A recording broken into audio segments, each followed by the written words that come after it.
You're listening to Packers Talk Network. Packers Talk.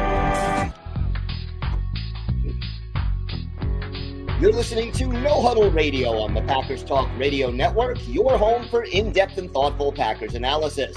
I'm your host, Gil Martin. My co-host is my good friend, Sean Tehan. In addition to this show, I write for the PackersPost.com and Cheesehead TV. Sean was a TV sportscaster in Minnesota. We're here to talk Packers because you're all here for one thing, and that's a love for Green Bay football. Sean, we're off to a great start this season. I know you had to be pleased with week one. But first, let's talk a little bit about our sponsor. Yeah, our sponsor can get you front and center. Maybe not front and center, but they can get you in the building where the Green Bay Packers are playing, a team that looks to be pretty darn good in this 2025 edition of the Green Bay Packers. And that's Ticket King. That's Wisconsin's own Ticket King. For over 30 years, they've been providing Packers tickets to Packer fans, as well as Bucks tickets, Brewer tickets, Power Friendship, Burger Crew right here, if you see on YouTube right there. Summerfest tickets. You can find them on the web at theticketking.com. That's theticketking.com, or you can visit their locations in Green Bay and Milwaukee. Once again, theticketking.com. And if you're watching with us on YouTube today, thank you so much for tuning in. You can watch every episode of No Huddle Radio on Packers Talk Network with Gil and myself on YouTube. Click on that bell while you're there. Turn the notifications on. Join in the discussion. Chat with us live. Love to see you talk about the comments coming our way. And man, Gil, you just can't help but be so thrilled with maybe the biggest acquisition in Green Bay Packers history that rivals Reggie White and maybe Brett Favre. But Brett Favre, we didn't really know it at the time. There wasn't as much excitement at the time for Brett Favre in the early 90s. But Micah Parsons, man, he only played, 29 snaps on defense. He didn't have a training camp. But goodness, you just felt his impact right away. What were your first impressions of Micah Parsons? What stood out about just his presence alone in that game? What stood out to me, and I think this is the best part, anytime he was on the field, the Lions had to account for him. Yes, they and did. It opened up so many other possibilities. Rashawn Gary, Lucas Van Ness, Devontae Wyatt, all going to benefit from the addition of Micah Parsons. The secondary benefiting from Micah Parsons, not having to cover for as long a period of time. All throughout that game, the Lions could not throw the ball deep down the field. They just didn't have the time. And, to me, the best play Parsons made, the sack stands out. Everyone's talking about the sack. It's an awesome sack. It was, but he caused that interception. And that interception was the turning point of the game. Because if Detroit scores a touchdown there, they get the ball at the start of the second half. They're within one score, and the complexion of the game is completely different. So he forced that errant throw by Jared Goff that Evan Williams picked off. And to me, that was maybe the most important play of the game. I think what's so impressive with that first performance by Parsons, his first time in a Packer uniform, was he was on a limited snap count.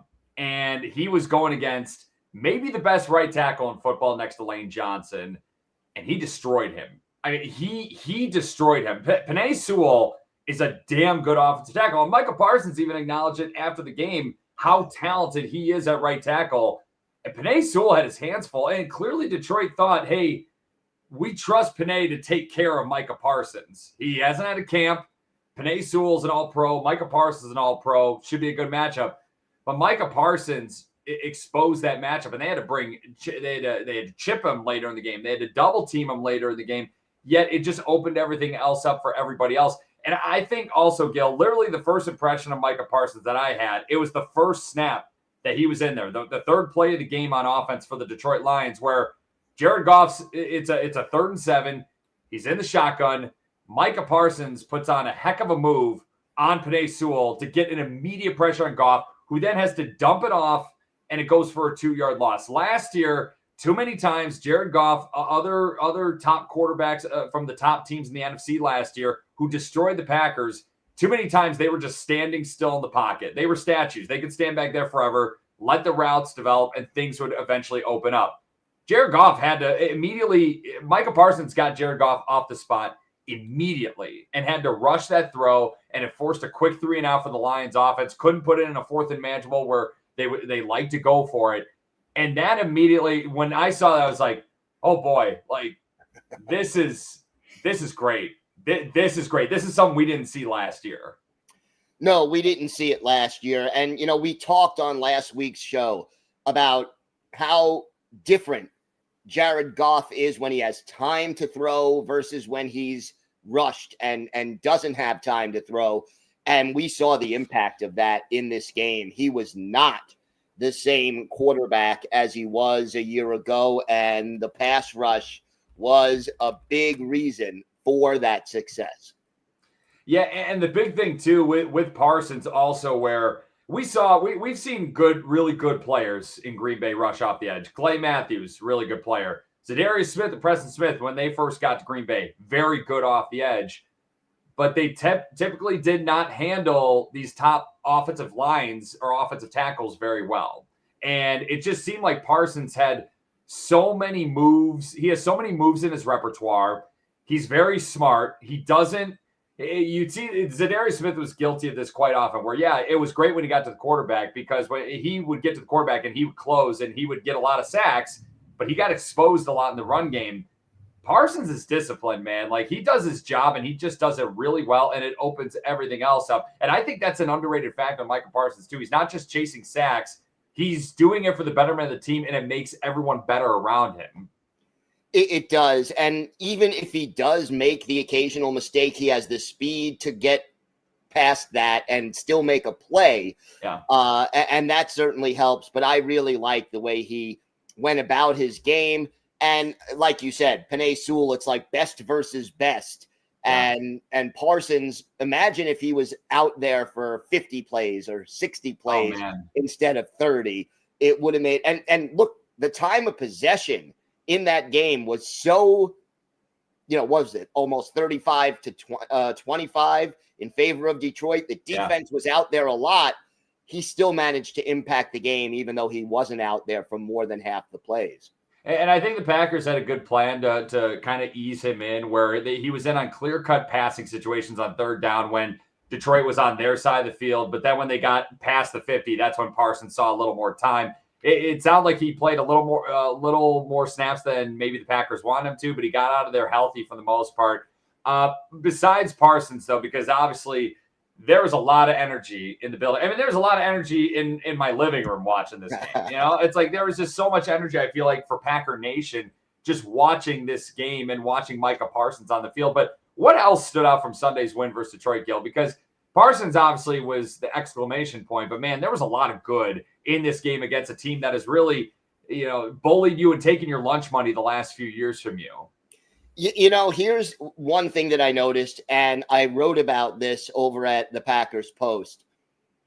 The Packers won this game in the trenches.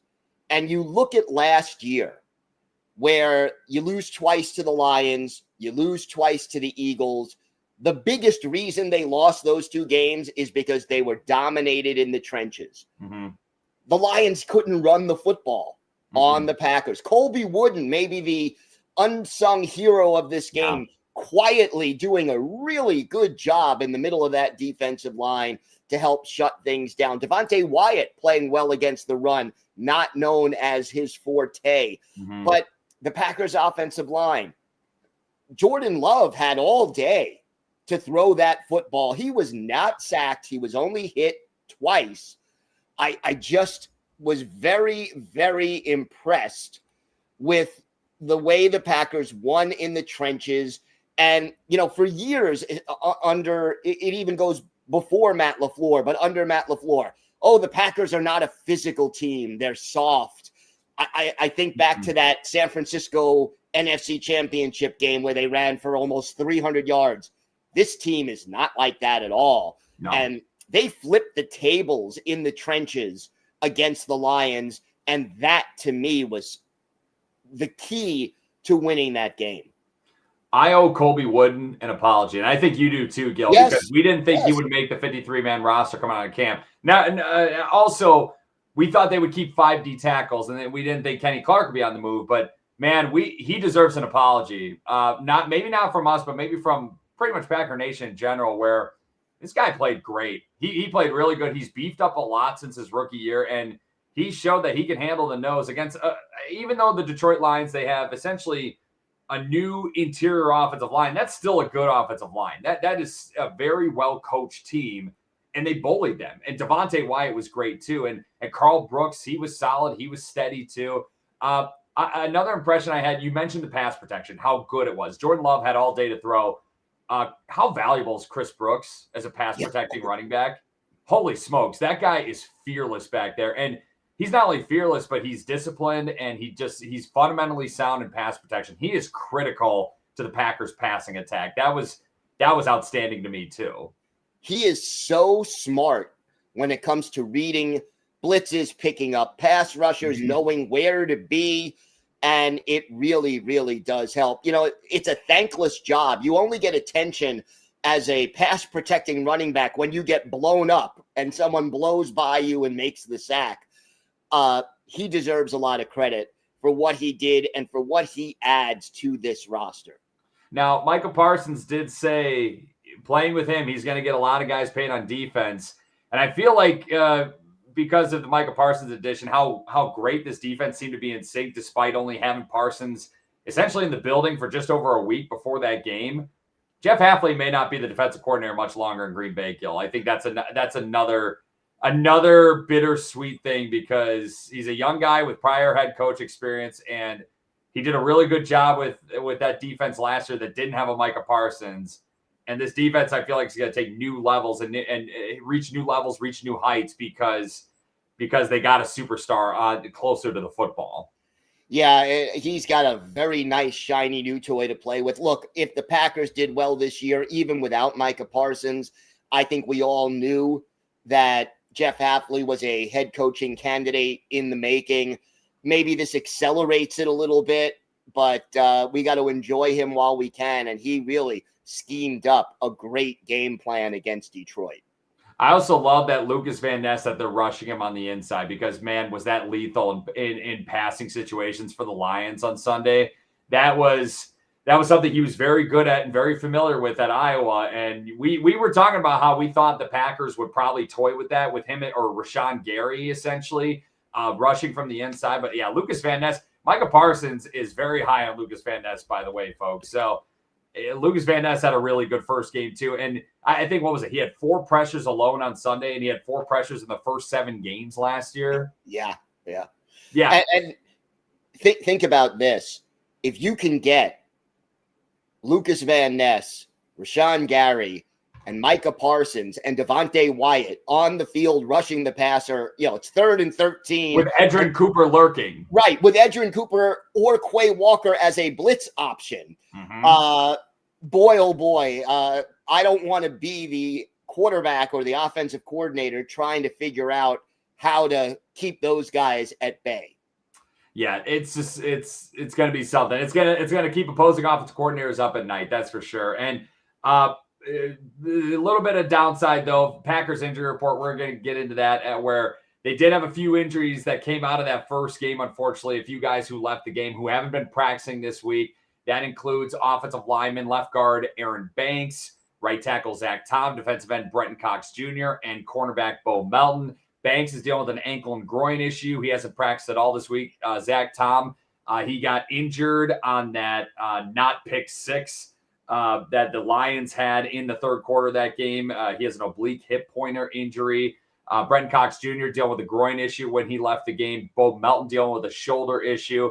Matt LaFleur did say on Tuesday that he's going to give Tom and Banks all the way up until game time to get ready for Thursday for the short week for the game on Thursday against the Commanders. Also, limited participants in practice this week include wide receiver Matthew Golden, who popped up on the injury report with an ankle injury on Monday. It was an estimated injury designation, but he was listed as a full participant on Tuesday.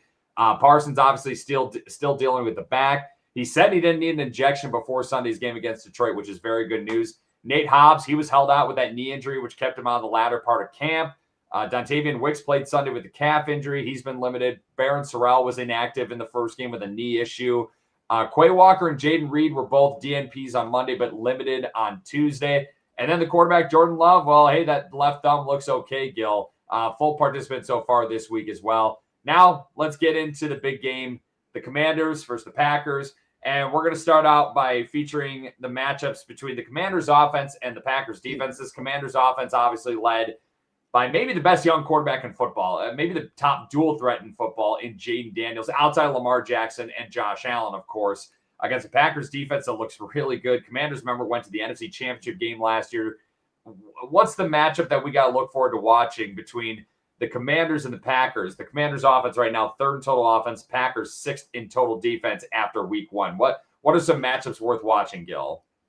You gotta stop Jayden Daniels from beating you with his legs. And to me, the Packers defense historically, like recent history, maybe the last 10, 15 years, has struggled with mobile quarterbacks. I think they did a little better last year under Jeff Hafley, but boy, if it's 3rd and 8, you got to hold him to 5 yards or less. Yep. And, because they'll go for it on 4th and 2 or 3. They'll just go for it. He is so good with his legs, and then he also is dangerous with his arm. There are so many running quarterbacks who you don't, let them beat you with their arm because they can't do it consistently. That's not Jayden Daniels. He can beat you both ways, but you need a spy in this game. I think Quay Walker is the number 1 candidate. Edgerrin Cooper's probably the number 2 or alternate candidate. But they've got to stay in their lanes. They've got to keep contained, and they cannot let him beat the Packers defense with his legs. Pass rush integrity is going to be really huge. Just staying disciplined in your lanes and staying disciplined in your gaps. But I feel like the Packers defense, because there is so much speed in that front 7, this is kind of an ideal. This is where they're prepared. They are well prepared for a quarterback like this. I feel like with the athletes they have, because they can switch off between Cooper and Walker with who's going to spy. Micah Parsons is fast enough to tail him down. Lucas Van Ness, we've seen him, even though it's been a disappointing first couple of years for Lucas Van Ness, he's fast. Like he's fast on the D-line. So he's a guy who could chase down a quarterback like this in DC with the Commanders. It's interesting because we're talking about how Jeff Hafley's probably going to be a head coach in the next year or so, or maybe hopefully a couple of years. Hopefully he'll never be a head coach. He'll just be the D coordinator for the Packers for a long time. But Cliff Kingsbury on the offensive side of the football for the Commanders, former NFL head coach, he's going to be a hot head coaching candidate too. So it's going to be very interesting to see. It's going to be a chess match between Kingsbury and Hafley with Jayden Daniels and the Packers front 7 and how they really try to manage this front, manage Jayden Daniels in the front 7. Yeah, and it's going to be critical. If he's going to gain, more than 50 yards on the ground, I think the Packers are in trouble. I will say the big matchup that I'm looking forward to outside of Jayden Daniels versus Packers front 7, it's Josh Connerly Jr., the rookie right tackle for the Commanders, against Micah Parsons. And we saw Parsons line up a lot against Penei Sewell at right tackle for the Lions. Penei Sewell, all-pro right tackle. Josh Connerly Jr., I don't know if you've seen the tape, Gil, from his first game against the Giants on Sunday. It was rough. And he was going against Brian Burns, who's a very, very good defensive end. He's in his own right. He's earned a lot of money in his career for good reason.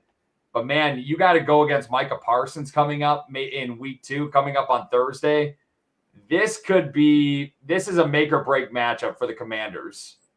It is, and you take it a step further, they could try to move people around, but Josh Connerly against Rashawn Gary, I would take Gary in that matchup. Lucas Van Ness, probably a favorable matchup for him. This is learning on the fly. This is an education for the rookie right now, and it's a very tough challenge. And hopefully Hafley will find ways to take advantage of this matchup, maybe send 2 guys through that gap on occasion and just overwhelm the rookie. Because, the thing about Connerly, he's talented, but there's that learning curve that we always speak about.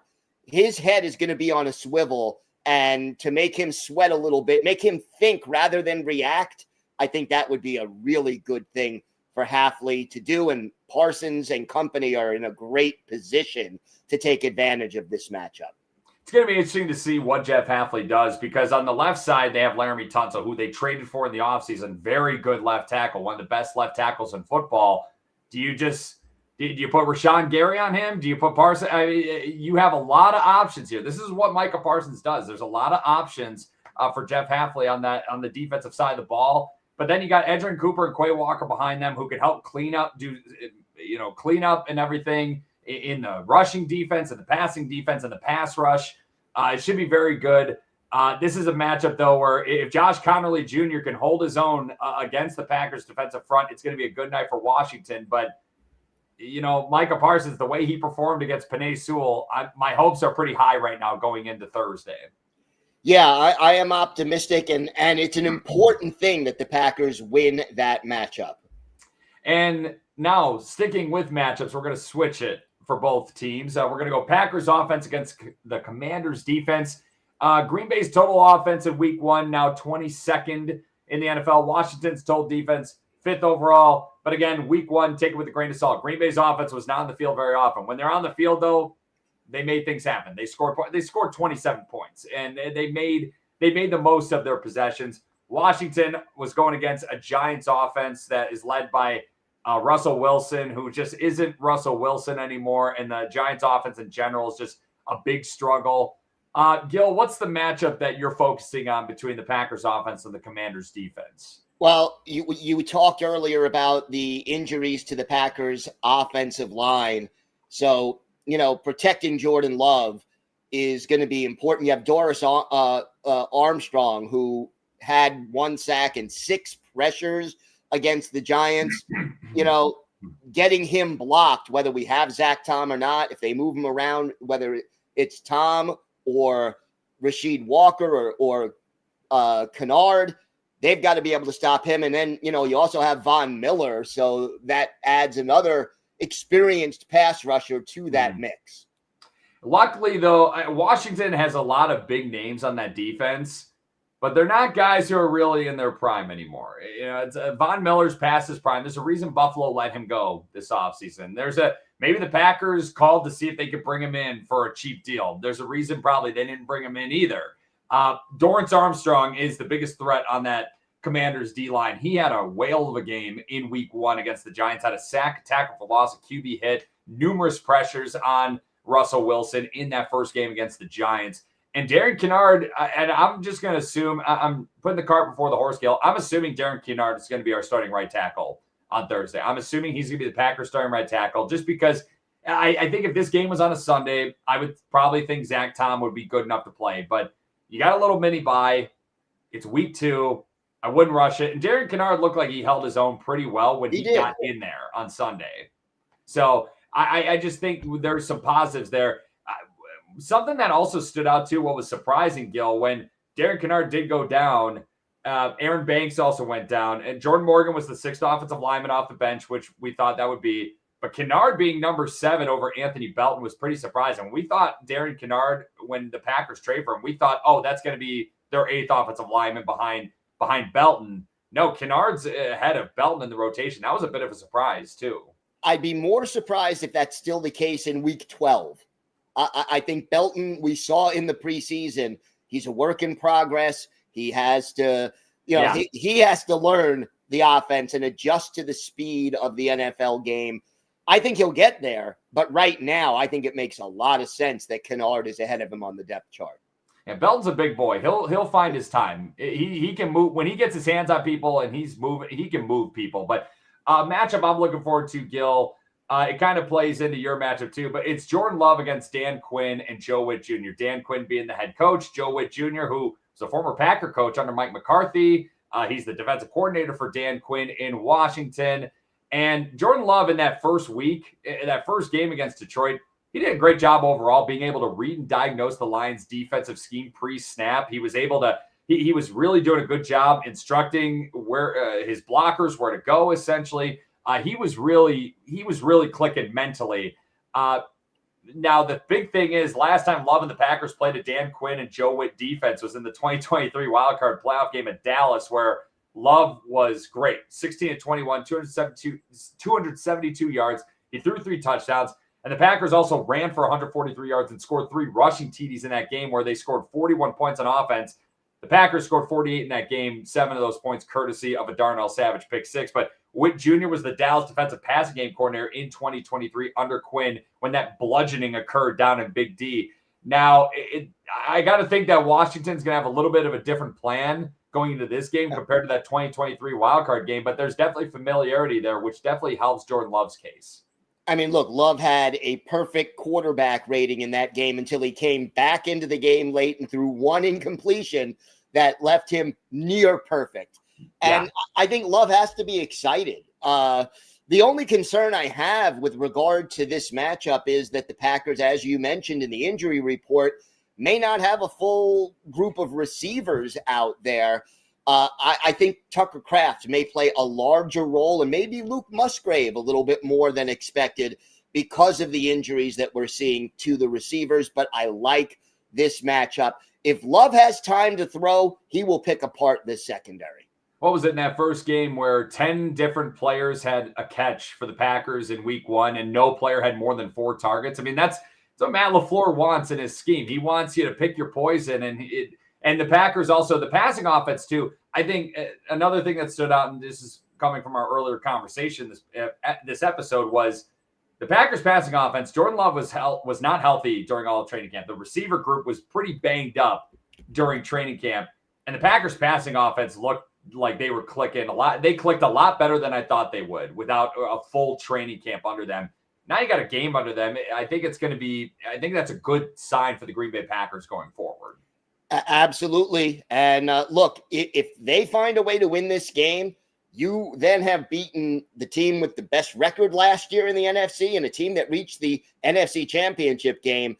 That turns around that whole narrative that, A, Jordan Love can't win big games, and B, the Packers can't beat the elite teams. So this would be a great – if they could win this game, they would be off to a really, really good start, both in the standings and the tiebreaker and emotionally, I think, proving to themselves what they're capable of. We were hoping the Packers would at least split one of these games, split these first 2 games. Let's go get a second one. Why not? So before we get to some predictions and Commander, we're going to go over the Commander's injury report, but also just some quick stats from week 1. Turnover ratio, Packers +1 so far this year. Commanders are at 0. They didn't force a turnover. They also didn't give the ball away in week 1 against the Giants. Total penalties. The Packers are really clean on Sunday. No penalties on offense, 4 penalties all on defense. A couple of them were kind of suspect. Xavier McKinney getting called for an unsportsmanlike was garbage. Washington had 12 penalties in that first game. That was tied for 3rd most in week 1. Third downs, Green Bay 40% in week 1, right in the middle of the pack in the NFL. Their defense was 33.3%. That was 8th best in the NFL in week 1. Washington's offense on third down, 36.4%, 22nd in the league. With their defense, 25%. That was tied for 3rd best. Really good. But again, against the New York Giants, take it with a grain of salt. This is why week 1 it's you just got to take it with a grain of salt. Red zone touchdown percentage, Green Bay was 60% on offense, 25% on defense. Washington's offense, 75% offense, 0% on defense because the Giants never got to the red zone. So that's why there is no number there. It's a null number. Commander's injury report, it's not as lengthy as the Packers. The Packers never is. Yeah, the Packers, they just make sure that they don't get fined by the league or don't get in trouble with the league. Not participating on Monday was punter Tress Wade, but he was limited on Tuesday. Limited this week so far, wide receiver Noah Brown, running back Austin Eckler, and then a couple full participants, quarterback Jayden Daniels and defensive tackle Deron Payne. Payne was not a participant on Tuesday, but that was just because of veteran rest. Commanders, remember, they have an older roster. They rested a lot of guys on Tuesday in preparation for Thursday's game. Gil, why does Green Bay win on Thursday? Green Bay wins on Thursday. Again, they've got to win in the trenches, and I think that is going to be a key. And if they don't turn the ball over, if the turnover battle is Green Bay is either -1 or better, I think they have a good chance of winning. Don't let Jayden Daniels take over. Don't let him run crazy. Keep him in the pocket. Keep him contained. That's why Green Bay will win if they can keep him in the pocket and not let his legs be such a weapon. Why does Green Bay lose? Green Bay loses if they can't contain Jayden Daniels and if they let the passing game of Washington make some big plays. We didn't get a chance to talk about Terry McLaurin. I am concerned about his ability to get deep. Obviously, if Daniels doesn't have time to throw, that becomes more difficult.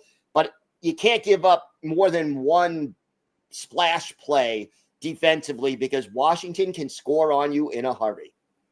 Green Bay loses if Jayden Daniels dictates the terms all night. That's it. I mean, this game is literally going to be on Jayden Daniels and the plan that Jeff Hafley has against definitely, I think, in my opinion, a better quarterback than Jared Goff right now. Yes, he's that good. And hindsight is 2020. Gil, I'm very happy when the Chicago Bears had the opportunity to pick him number 1 overall that they passed on him. I'm glad he's not in the division. I'll put it that way. Now, wait a minute. They would have probably ruined him anyway. But we don't know. And still, the jury's still out on Caleb Williams. He's one game into his second year. So but I'm just glad Jayden Daniels is not a Chicago Bear. Gil, what's your prediction for Thursday? This is going to be another close game in my mind. Washington is a darn good football team. But I think the Packers are a better football team, and I think they have the advantage of being home on a short week. Those Thursday night games, I think the home field advantage is even bigger. Packers 30, Commanders 27. Now, I thought it was going to be – we both thought the Lions-Packers game was going to be much closer than it was. Green Bay really dominated that game. They did. I mean, they won by 2 scores, but that only touchdown for the Lions was too late. Garbage Green Bay really dominated. I don't think it's going to be a domination like it was last week. The Commanders are a good football team. Remember, the Commanders, they kind of broke the Lions' spirit last year in the playoffs where they just destroyed the number 1 seeded Lions in Detroit to get to the NFC Championship game, but then ultimately lost to the Eagles, who were clearly the best team in football last year, at least at that point last season. But playing at Lambeau, I think it's going to be huge. I think there's going to be a lot of energy. That building's going to be rocking. Packers 30, Commanders 23. I don't think it's going to be as tight as you say, Gil, but I do think it's still going to be a 1-score game. And you will be there. I will be there, yeah. It's going to be like Sunday and 75. It's going to be perfect night. Going to tailgate beforehand. It's going to be a lot of fun. Be a lot more fun if the Packers can get a win and get to 2-0. Yes. Gil, before we get to Thursday, before we wrap up this episode, what articles you have on the Packers Post, Cheesehead TV? Obviously, a lot of good stuff to write about, which got to make you pretty happy as a writer. Yeah, it does. And as I mentioned over at the Packers Post, I talked about the difference a year makes, the physicality of the Packers, the way they dominated in the trenches against the Lions, and how important that can be going forward. And over at Cheesehead TV, talked a little bit about something else you alluded to, and that is the breakdown of the targets and receptions, how the Packers spread things around so well. It seemed like watching some film that people were, because I'm always scouring on Twitter and on social media and everything like that, or X, whatever you want to call it. But it seemed like Matthew Golden was open quite a bit on Sunday, and his opportunity will come. He's on my fantasy team. I'm sticking with him in my starting line because I feel like he's the one guy who could potentially explode. But hey, a balanced attack, as long as you're getting the end zone, I don't care who touches the football. Exactly. Gil, are you ready for some trivia? I am ready for some trivia. All right. Well, the Packers, again, quick turnaround this week. Following their dominant Week 1 performance against the Lions, the last time the Packers played a Thursday night football game in Week 2 at Lambeau Field, that was back in 2012 against the rival Bears. The Packers won that game 23-10. The 2 touchdowns that evening were courtesy of 2 touchdown passes from 2 different players. Gil, which 2 Packers threw touchdown passes in the Packers' last Week 2 Thursday night football game at Lambeau Field in 2012? I remember this game. So, one of them is obviously Aaron Rodgers. Yeah. And if I'm right, this was the game that the punter, Tim Mastay, threw the other touchdown pass. Bingo. Ding, ding, ding. Aaron Rodgers and Tim Mastay. Tim Mastay, by the way, if they had an NFC Championship game MVP award, he deserved it in 2010 when the Packers got to the Super Bowl because he remember, he kicked Devin Hester. He made Devin Hester a non-factor in that game, which was so massive. But Tim Mastay, this is one of his shining moments for sure of his career. Rodgers, though, he connected with Donald Driver in the fourth quarter of that game to essentially seal the deal. But it was Mastay who played a part in the game's first touchdown that night, wasn't really a pass. It went down in the stat sheet as a passing touchdown. Mastay had a forward shovel to tight end Tom Crabtree and a fake field goal attempt, wound up going for a 27-yard touchdown. And also for those who bask in the consistent dysfunction of the Bears like Gil and I do, Jay Cutler threw 4 interceptions that night. And when asked about the defense and Cutler during his on-field post-game interview, Charles Woodson infamously said, same old Jay. Same old Jay. Do you remember that? I do. Because I remember it was just the best thing where it's like all Charles Woodson was same old Jay. And it was just like, oh, dude, you're ruthless, man. But yeah, fun memories, fun to go down memory lane. Tim Mastay. He's not a Packer, but he'll never be forgotten in my mind, and obviously in your mind too, Gil.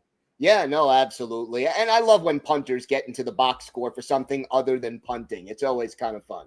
Oh yeah, hey, punters are people too. Punters are people too. I have friends who are punters, and they're like, "Hey, we're people too. We're football players too." You got to make a T-shirt. I'm sorry. Punters are people too. Hey, yep. Merch. That's merch right there. There you go. There you go. 1-0 Commanders against the 1-0 Packers. Thursday night kickoff, 7:15 p.m. Central Time, 8:15 if you're out in New York by Gil, 6:15 in the mountains, 5:15 Pacific, and I don't know my time zones off the top of my head without a script in front of me. So. There you go. 7:15 p.m. Lambeau time, or 7 o'clock Lombardi time. So yes, it'll be 7 o'clock Lombardi time. So can't wait for Thursday. It's gonna be a lot of fun. Hopefully they just keep this momentum going and get off to a good start to the season, which had 2 really, really intimidating matchups right away to open the year. It'd be awesome to start 2-0. Would be fantastic. It's within their reach. Another home game. A big challenge, national TV. Let's go get him. Yeah. Let's just keep that going. Get Micah Parsons. Micah Parsons is going to bring the energy, man. I can't wait. Like I'm going to be when he gets on the field for the first time on Thursday night. I'm going to be excited. I know it's not going to be his first Packer snap, but I'm going to still be really excited. It's like, all right, here he comes. Like it's time. It's time. That's it. Can't wait. Absolutely cannot wait. All right, that's it for today. We'll be right back here next week at our usual day of time. Follow us on Twitter at Gil Packers and at GB Packer Sean to stay up to date on all things Packers or to ask us questions. Or you can email us at gbpackersean@gmail.com. Make sure you're subscribed to Packers Talk on iTunes, Google Play, Spotify, YouTube, or wherever you get your podcasts. Big thanks to PackersTalk.com for powering our show. Thank you for listening. Until next time, go Pack Go! Go Pack Go!